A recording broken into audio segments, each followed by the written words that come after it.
లింగయాదవ్ గారు ఈ రోజు కూడా ప్రధానంగా టార్గెట్ ముఖ్యమంత్రి గారికి హరీష్ గారికి సంబంధం ఉంది. వీళ్ళిద్దరు కలిసి ఒక ఫ్లైట్లో ట్రావెల్ చేశారు కామన్గా. ఇద్దరి మధ్య ఒక అండర్స్టాండింగ్ కుదిరింది. సరే హరీష్ రావు గారు కాళ్ళు పట్టుకున్నారు, ఏ మాట్లాడారు కానీ అండర్స్టాండింగ్ గురించి ఆయన చెప్పినట్టే ఈయన నడుస్తున్నాడు. ఆ కారణంగానే కేసీఆర్ గారి మీద బురజల్లే ప్రయత్నం చేస్తున్నారని చెప్పి రిపీటెడ్గా ప్రధానంగా కాంగ్రెస్ని, అందులో కూడా రేవంత్ రెడ్డి గారు నిన్న కూడా అసలు తెలంగాణ ఉద్యమంతో సంబంధం లేనటువంటి వ్యక్తి అయినటువంటి రేవంత్ రెడ్డి గారు ఈ రకంగా కేసీఆర్ గారిని ఏలెత్తి చూపిస్తారని చాలా గట్టిగానే రేవంత్ గారి మీద టార్గెట్ చేస్తూ మాట్లాడారు. ముఖ్యమంత్రి గారు కూడా ఈరోజు రియాక్ట్ అయ్యారు. నేను ఎవరి వెనకాల నడిపించాల్సిన పని లేదు, హరీష్ రావు వెనకాల నేను లేదా కవిత వెనకాల నేను ఉండాల్సిన పని లేదు, వీళ్ళంతా ప్రజలు తిరస్కరించడం అని చెప్పి ముఖ్యమంత్రి గారు మాట్లాడారు. బట్ విమర్శ అయితే ముఖ్యమంత్రి గారి మీదే ఉంది. ఈయన మొత్తం కథా స్క్రీన్ ప్లే దర్శకం అంతా ముఖ్యమంత్రి గారైనా ఆవిడ మాట్లాడుతున్నారు. ఏం చెప్తారు? ముందుగా గుడ్ ఈవినింగ్ అండి, మీకు హెచ్ఎంటీవీ ప్రేక్షకులకు అదేవిధంగా కో ప్యానలిస్టులందరికీ ఇట్స్ వెరీ గుడ్ ఈవినింగ్. డెఫినెట్గా కాంగ్రెస్ పార్టీ గతంలో 10 ఏళ్లు తెలంగాణ పరిపాలించినటువంటి బీఆర్ఎస్ పరిపాలన అవినీతి అక్రమాలపై ఇవాళ 10 ఏళ్లుగా పోరాడినటువంటి ఏకైక పార్టీ కాంగ్రెస్ పార్టీ నాయకులు.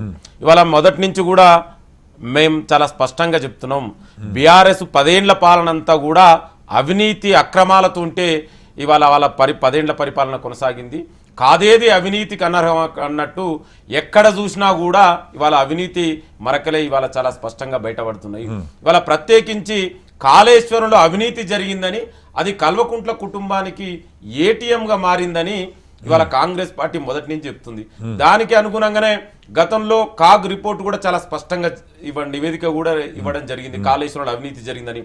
మొన్ననే పీసీ ఘోష్ కమిషన్ కూడా చాలా స్పష్టంగా చెప్పింది.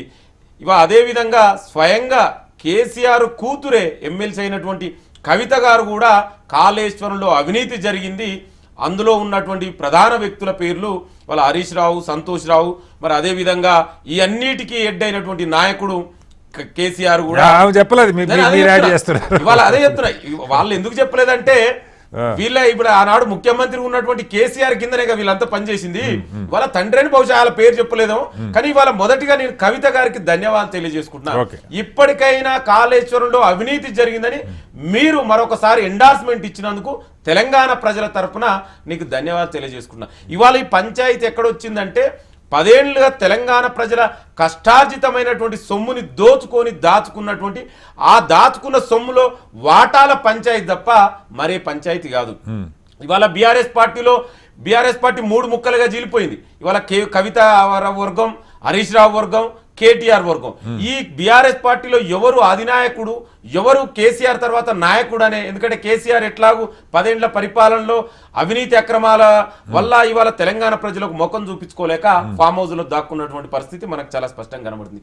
తర్వాత కేసీఆర్ తర్వాత నాయకుడు ఎవడనే దాంట్లో భాగంగానే ఆ అవినీతి వాటాల పంపకంలో వచ్చిన గొడవ తప్ప. అంటే 3 ముక్కలు కవిత గారు చెప్తున్నది, కేటీఆర్ గారు హరీష్ గారు ఒకటైపోయి ఉన్నారు, నన్ను బయటకు పెట్టారని కదా అర్థం.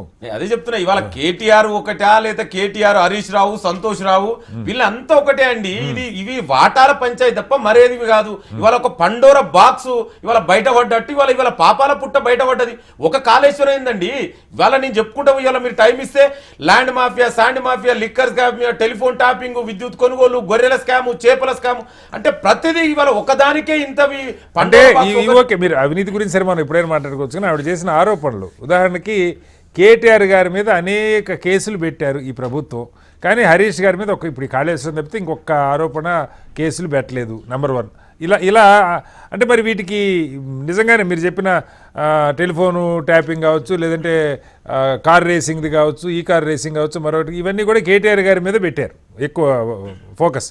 ఎందుకని హరీష్ రావు గారి మీద కాళేశ్వరం దానిలో కూడా 200 సార్లు కేసీఆర్ గారి పేరుంటే పీసీ ఘోష్ కమిషన్లో 50 సార్లు 60 సార్లు హరీష్ గారి పేరుంది అని, అంతకుమించి పెద్ద స్పెసిఫిక్గా ఏం చెప్పలేదండి. అండి ఇవాళ కాంగ్రెస్ పార్టీ కానీ ముఖ్యమంత్రి రేవంత్ రెడ్డి కానీ ఎవరు వెనుకనో ముందుండవలసిన అవసరం లేదండి. ఇవాళ అదే చెప్తున్నా, వాళ్ళు చేసినటువంటి పాపాల చిట్ట ఇవాళ బయటపడి, ఆ పండోర బాక్స్ బయటపడి వాళ్ళ అవినీతి వాటాల పంచాయతీ తప్ప ఇవాళ మాకేం సంబంధం అండి. ఇవాళ కుటుంబ సమస్యలు, కుటుంబాలలో ఎవరు ఆ వాటాల పంచాయతీ ఇవాళ వీళ్ళే చెప్పారు. గతంలో నిన్న కవిత గారు కూడా చాలా స్పష్టంగా చెప్పారు, ఆమె పెళ్లిప్పుడు మా ఫాదర్కి ఏమీ లేదని. మరి ఈ 1000 కోట్ల ఆస్తులు ఎట్లా వచ్చినాయండి, ఈ అక్రమాస్తులు ఎక్కడి నుంచి వచ్చినాయండి, ఈ ఫామ్ హౌస్ కల్చర్ ఎక్కడి నుంచి వచ్చింది, ఇవన్నీ వాటాల పంచాయతీ వాళ్ళ సమస్యను తీసుకొచ్చి ఇతరుల మీద రుత్తెట్లా ఏమడుగుతున్నారంటే ముఖ్యమంత్రి గారిని అధికారుల మీద దాడులు చేశారు, సరే ముగ్గురు అధికారుల దగ్గర దాడులు చేస్తే 1000 కోట్లు దొరికినాయి, కానీ అప్పుడు మంత్రుల మీద వీళ్ళ మీద ఎందుకు దాడులు చేయలేదు, ఇది అండర్స్టాండింగ్ కాకపోతే ఏంటి అని అడుగుతా ఉన్నారు. అండి కాంగ్రెస్ పార్టీ తెలంగాణ ప్రజాప్రభుత్వం గౌరవనీయ ముఖ్యమంత్రి రేవంత్ రెడ్డి గారి ఆధ్వర్యంలో ఇవాళ భారత రాజ్యాంగం ప్రకారం ప్రజాస్వామ్య ప్రకారం న్యాయ వ్యవస్థల మీద నమ్మకం ఉన్నటువంటి పార్టీ ప్రభుత్వం మాది కాబట్టి ఏదైనా ఎంక్వైరీ చేసి ఎంక్వైరీ తర్వాత చర్యలు తీసుకున్నాం అంతే తప్ప ఇవాళ గతంలో వీళ్ళు అదే చేసిరు. ఎందుకంటే 10 ఏళ్ల పాలన కేసీఆర్ అదే విధంగా ఎన్ని చేసిండో చూసినాం. ఇదే ప్రతిపక్ష నాయకుడు ఉన్నటువంటి రేవంత్ రెడ్డిని మిడ్ నైట్ దర్వాజా తలుపులు వలగొట్టి ఏ విధంగా అరెస్ట్ చేసిరు, ఉద్యమకారులు ఏ విధంగా అరెస్ట్ చేసిరు, అదే విధంగా కేంద్రంలో 11 సంవత్సరాలుగా బీజేపీ ఏ విధంగా చేసిందో మేము ఆ విధంగా చెయ్యమంటున్నాం. మాకు చట్టాల మీద గౌరవం ఉంది కదా, అందుకే మీరు చూడండి పీసీ ఘోష్ కమిషన్ వేస్తే దాని కేబినెట్ అప్రూవ్ చేసి అసెంబ్లీ రిజల్యూషన్ ద్వారా ఇవాళ సిబిఐకి అప్పగించడం, సిబిఐ ఎంక్వైరీ చేయాలి అంతే తప్ప మీ లెక్క కక్షాంపి చర్యలు ఉండవు. ఇంకోటి హరీష్ రావుకు మాకేం సంబంధం అండి?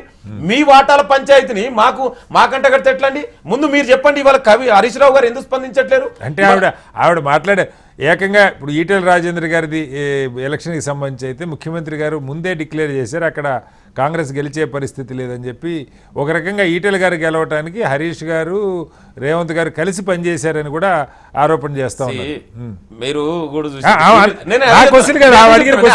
నేను చెప్తున్నా ఎందుకంటే మీరు కూడా మీకు చాలా జర్నలిజం చాలా అనుభవం ఉన్నటువంటి వ్యక్తులు. నేను ఏమంటున్నానంటే 10 ఏళ్లుగా ఇదే బీజేపీ తెచ్చినటువంటి ఎన్నో బిల్లులకు సపోర్ట్ చేసింది బీఆర్ఎస్ కదండి. ఇవాళ డిమానిటైజేషన్ సపోర్ట్ చేసింది ఇదే బీఆర్ఎస్ కదా, జిఎస్టీకి సపోర్ట్ చేసింది ఇదే బీఆర్ఎస్ కదా, వైస్ ప్రెసిడెంట్ ఎలక్షన్ సపోర్ట్ చేసింది ఇదే బీఆర్ఎస్. అదే విధంగా ఇప్పుడు కూడా చేస్తారు. అదే విధంగా రైతు వ్యతిరేక నల్ల చట్టాలకు కూడా సపోర్ట్ చేసినటువంటి వ్యక్తులు బీఆర్ఎస్ వాళ్ళు. ఇవాళ 10 ఏళ్లు తెలంగాణను పరిపాలించి తెలంగాణ అంటే మేమే అనుకున్నటువంటి పార్టీ 8 చోట్ల డిపాజిట్ పోతే ఆ 8 చోట్ల బీజేపీ గెలిచింది. ఇంతకంటే స్పష్టంగా ఏం కావాలంటే మీరిద్దరు ఒకటి కదా. ఇదే కవితకు ఢిల్లీలో తిహార్ జైలు నుంచి బెయిల్ ఎట్లా వచ్చింది అనేది ఇవాళ ఇదే హరీష్ రావు కేటీఆర్ ఢిల్లీ పోయి ఎవరితోటి మంతనాలు జరిపిరు, ఆ మంతనాలు జరిపిన తర్వాతనే కదా కవితకు బెయిల్ వచ్చింది. మీరిద్దరు ఒకటి. ఇవాళ 10 ఒక ప్రశ్న, ఇప్పుడు ఇంకొక కీలకమైన మహేష్ గౌడ్ గారు పిసిసి ప్రెసిడెంట్ గారు చేసిన వ్యాఖ్య ఏంటంటే, అసలు నాకు కీలకంగా ఒక సందేహం వస్తున్నది, ఈవిడ కేసీఆర్ వదిలిన బాణం అని చెప్పి కూడా ఇవాళ పిసిసి అధ్యక్షులు మాట్లాడారు. అంటే ఎందుకు వచ్చింది ఆ సందేహం? కేసీఆర్ గారే ఈవెని బయటికి పంపించి ఇవన్నీ మాట్లాడేస్తున్నారు అన్నది అర్థం ఉందా? మరి దాని అర్థం అంటే ఎందుకు అలా అనుమానిస్తున్నారు? ఇవాళ కేసీఆర్ మొదటి నుంచి కొన్ని విషయాలల్లో ఆయన రాజకీయ చతురత చేస్తుంటాడు, మనం అందరం కూడా చూసినాం. ఇవాళ ఇక్కడ జరుగుతుంది కేసీఆర్ అవినీతి పండోరా బాక్స్ ఇవాళ బయట పడుతుంటే ఆ పాపాల పుట్టంతా బయట పడుతున్నందుకు బహుశా దాన్ని డైవర్ట్ చేయడం కోసం ఫ్యామిలీ డ్రామా ఆడుతున్నారు. అందుకే చెప్తున్నా ఇది వాటాల పంచాయతీ కల్వకుంట్ల కుటుంబ ఫ్యామిలీ డ్రామా తప్ప ఇది తెలంగాణ ప్రజలకు కానీ తెలంగాణకు కానీ ఏ విధంగా ఉపయోగం? ఇవాళ దాంట్లోనే డ్రామా, ఇవాళ కొత్త డ్రామాకు తెరలేపారు వీళ్ళు. ఇవాళ కవిత గారు కూడా మాట్లాడితే ఇవాళ అదే చెప్పినాం కదా, 10 ఏళ్లలో మేము అదే చెప్పినాం. నేరేళ్ల దళిత సంఘటన, మంతని మధుకర్ సంఘటన, ఇవాళ మరియమ్మ కేసు, లాకప్ డెత్, ఇవాళ ఎన్నో జరిగినాయి. ఇవాళ ఒక్కొక్కటి ఇసుక మాఫియా మేము చెప్పినాం కదా, ఇవాళ అదే కవిత గారు చాలా స్పష్టంగా చెప్పారు కదా. అందుకే ఇవాళ వాళ్ళ పాపాల పుట్ట పగిలి ఇవాళ బయటపడి ఏదైతే కాళేశ్వరం కుప్పగూలుతుందో బీఆర్ఎస్ కూడా అదే విధంగా ఇవాళ